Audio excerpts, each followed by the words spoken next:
모두가 제 힘이 미치지 못했고 부족했기 때문이라고 생각을 합니다.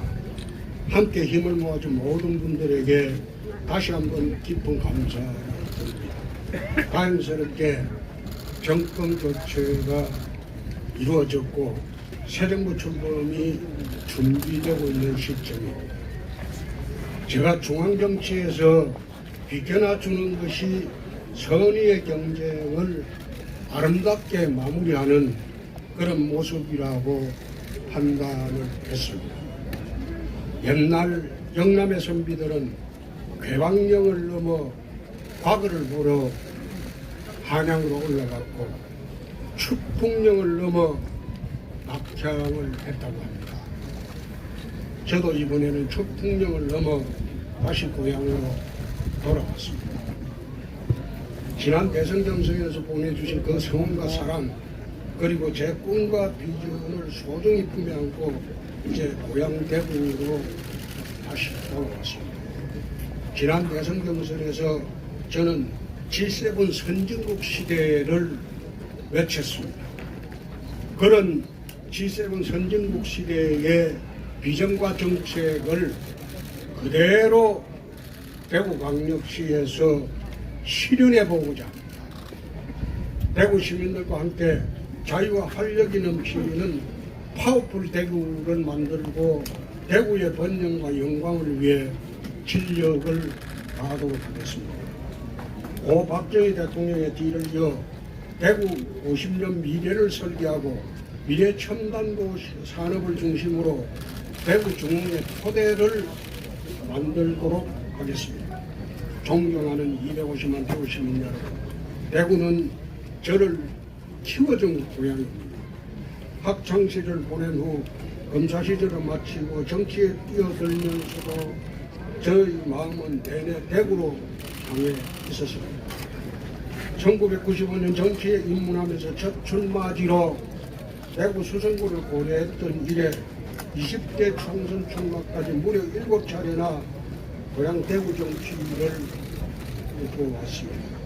이중 2006년과 2014년에는 그 지방선거에서는 그때도 대구시장 출마를 고민을 하고 있습니다. 이번에 대구시장은 세 번째 도전인 셈입니다. 제 오랜 염원에 우리 시민들께서 손을 내밀어 주시기를 간절히 바랍니다. 또한 대구는 저희 정치적 둥지입니다. 저는 지금도 잊을 수가 없습니다. 2년 전 갈 곳을 잃은 저를 받아주신 곳이 바로 대구였습니다. 20대 총선 과정에서 경쟁자 쳐내기를 위한 사천과 막천이 자행이 되었을 때 저는 유랑극단처럼 출마지를 찾아 이곳저곳 떠돌아다녔습니다. 경남의 밀양에서 밀려나고 양산에서 컷오프 당하고 시리에 빠져 낙담하고 있을 때 제 손을 잡아주신 분들이 바로 대구 고향분들입니다.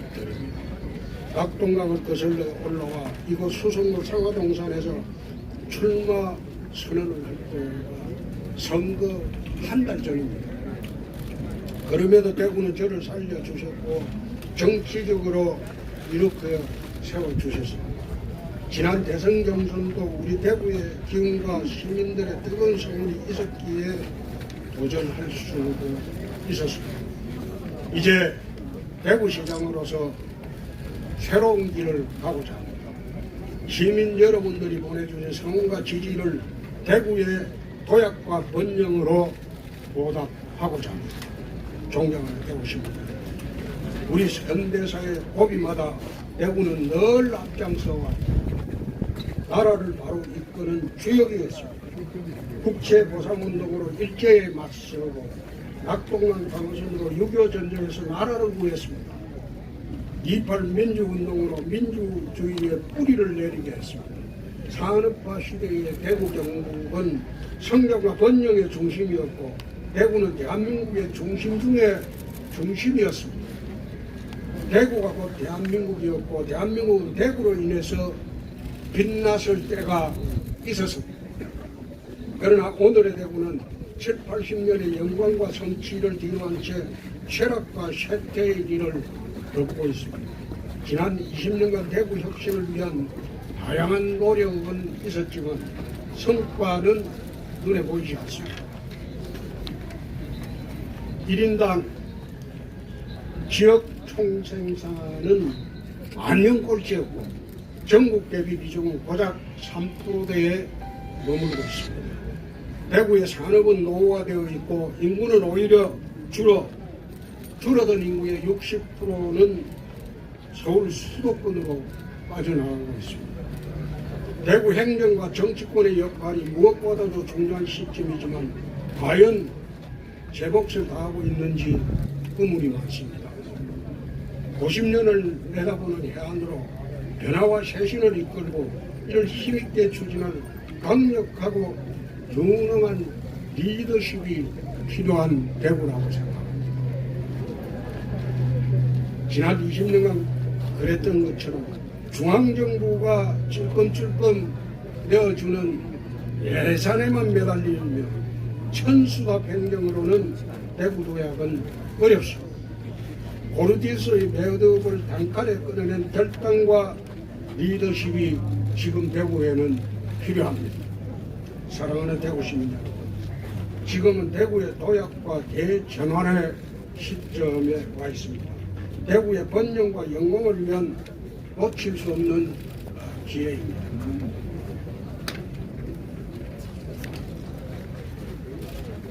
저는 지난 총선에서 대구의 꿈과 대한민국의 미래를 말씀드렸습니다. 대구 경북의 무너진 자존심을 회복하고 대구를 풍패지향으로 만들겠다고도 말씀드렸습니다. 대구 통합신공항을 국비로 건설하고 반도체 플라잉카 첨단 산업을 유치하겠다고도 약속을 했습니다. 그러나 대통령이 되지 못한 지금에서는 이것을 추진하려면 대구시장을 해야 되겠다는 결심이 그때 지난 12월부터 섰습니다. 중앙정치에서 많은 것을 해달라고 요청이 있었지만은 중앙정치보다 대구가 먼저 일어서야 하겠다는 결심으로 대구로 내려왔습니다. 이제 대구 통합신공항을 국비로 건설하고 이것은 지난번에 윤석열 당선자가 동대구역에 왔을 때 5가지를 내 약속을 공개적으로 받았습니다. 그 중에 하나가 통합신공항을 국비공항으로 하고 관문공항으로 하겠다. 그 약속입니다. 이제 대구시장이 되어서 지혜와 경력과 경륜을 지혜와 능력과 경륜을 모두 모아서 저희 약속을 힘차게 추진하도록 하겠습니다. 체인지 대구로 자유와 활력이 넘치는 파워풀 대구를 만들도록 하겠습니다.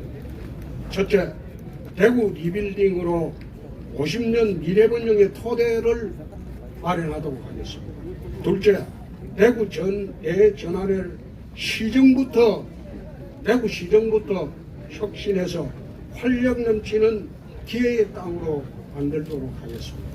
셋째, 글로벌 대구로 민간과 해외 협력을 강화하여 세계로 열린 도시를 만들도록 하겠습니다. 저는 대구의 산적한 과제를 가장 먼저 해야 될 게 대구 통합신공항으로 풀어나가고자 합니다. 그래서 지난 국회의원 의정활동 동안 통합신공항 법안도 제출을 가덕도 공항 이전에 이미 제출을 했는데 그 당시에 무소속으로 하다 보니까 우리 당 의원들의 협조를 받지 못했습니다. 그 법안은 아직도 국회에 계류 중입니다. 기부대 양료 방식이 아닌 국비 지원을 위한 신공항 특별법을 그 당시 발의를 했습니다. 이 공항 문제를 TK 중심 아젠다로 만들었고 새 정부의 전폭적인 약속도 받아냈습니다. 앞으로 물류 중심의 관문공항 건설, 공항 산단 조성, 대구 거점 항공사 유치, 플라잉카와 사통팔당 광역교통 체계망 구축, 동천 후족지와 금호강 개발 등으로 대구를 천지개벽하도록 만들어 보겠습니다. 지역 균형 발전, 낙후지역과 지구단위 통계각, 대구 식수 문제, 첨단 기업과 글로벌 외자 유치 등 현안 해결을 통 크고 시원하게 한번 추진해 보겠습니다. 존경하는 대구 시민 여러분, 대구의 새 시대를 열어가도록 하십시오. 대구의 번영과 영광을 우리 모두 힘을 합쳐서 되찾도록 하십시다. 낙동강변 달성 인호정에서 803 비로봉까지 구석구석 어느 한 곳 소홀함이 없이 살피도록 하겠습니다. 자유와 활력이 넘치는 파워풀 대구를 만들도록 하겠습니다.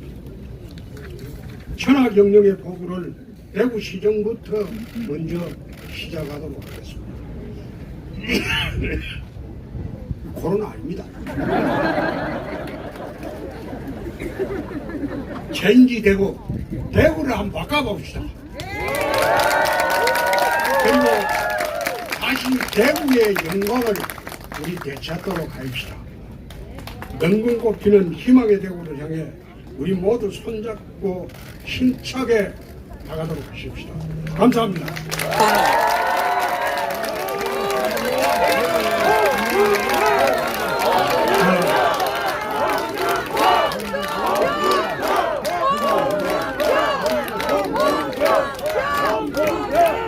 자, 기자분들 질문 받겠습니다. 질문하실 기자분 손 들어주시면 저희가 마이크 전해드리겠습니다.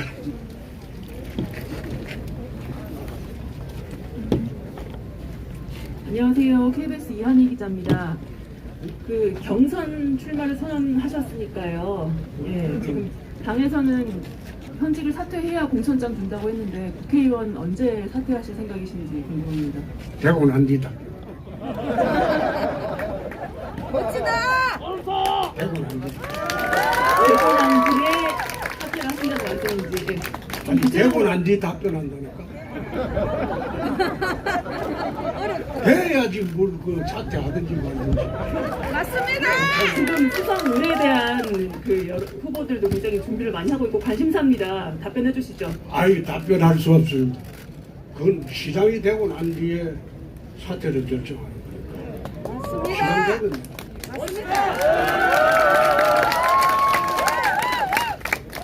예, 다른 분도 손 들어주시면 마이크 전해드리겠습니다. 안녕하십니까. 아니, 기자분들 질문. 네, 안녕하십니까. 매일신문 김근호 기자라고 합니다. 기자회견문에 천하경영의 포부를 대구시장에서 먼저 시작하겠습니다. 이런 부분이 들어가 있거든요.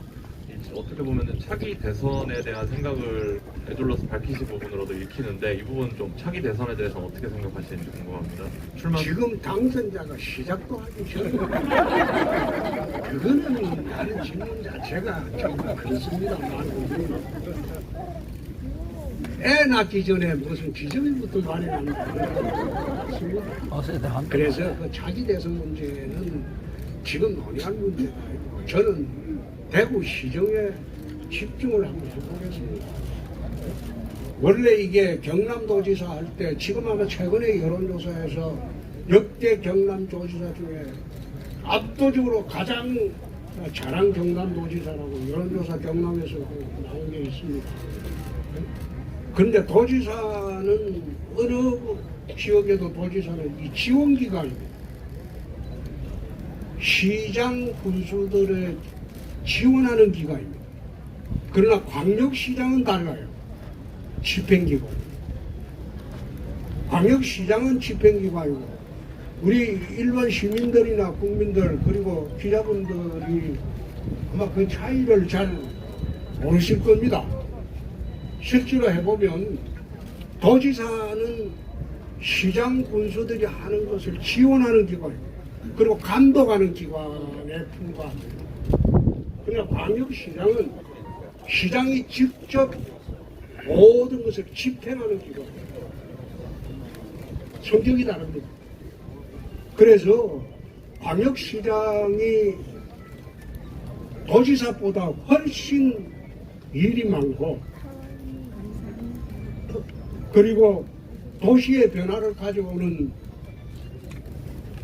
그런 자리입니다. 도시사하고는 달라요.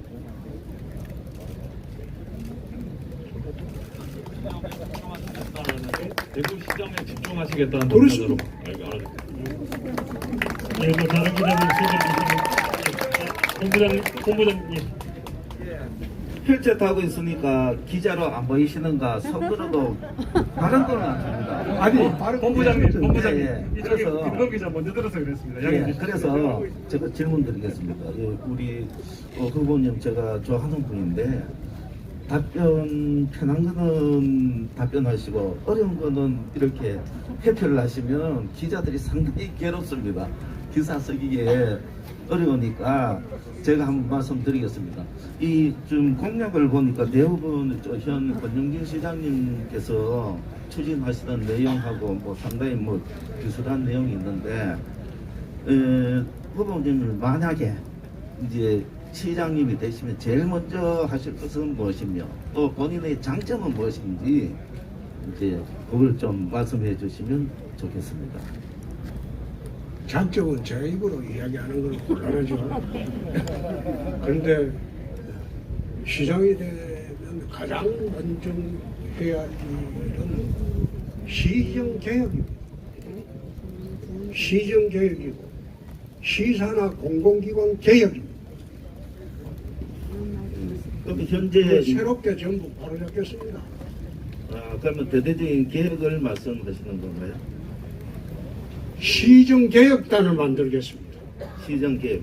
예, 시정개혁단을 만들어서 1년 동안 대구시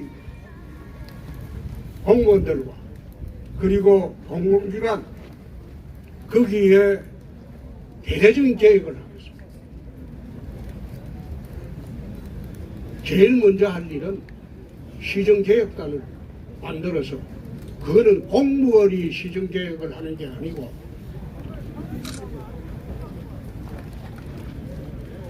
전문가들이나 외부에서 들어가서 대구시정과 공공기관 전체를 1년 동안 개혁하도록 하겠습니다. 다른 기자분 또.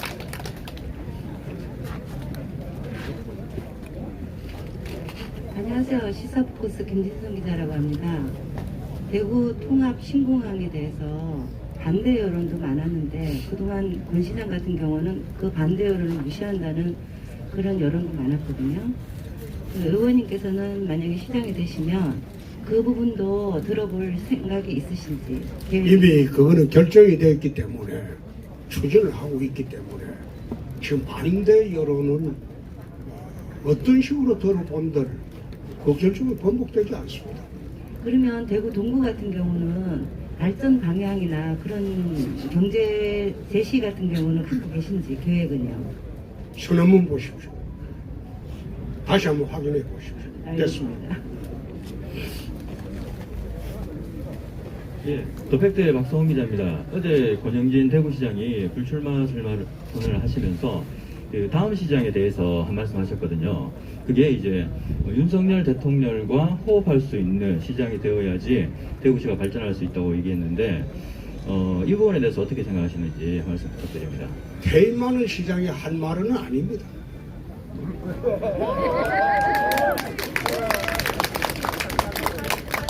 네, 네오뉴스 통신 한유정 기자입니다. 아니 대통령하고 어떻게 협력 없이 대구시 발전이 있을 수가 있겠습니까? 맞습니다. 그건 개인 많은 시장이 할 말은 아니죠. 그냥 물러나면 되는 거죠. 네.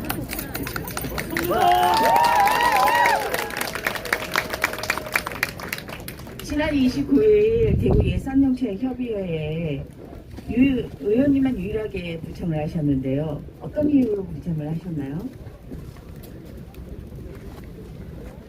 있는지도 몰랐습니다.